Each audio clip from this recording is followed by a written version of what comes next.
ဥပုပ်ရဲ့အဓိပ္ပာယ်ကဥပောဒထဆိုပါဠိစကားလာတာ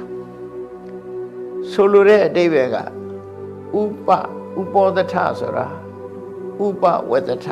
ဥပဆိုတဲ့အဓိပ္ပာယ်ကဘာလို့ဆိုရင်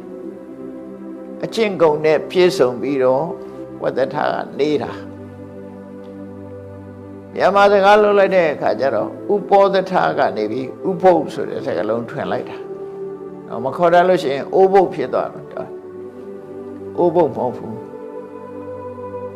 ဥပခုံနဲ့ပြည့်ပြည့်စုံစုံနဲ့ဝဒထနေတာ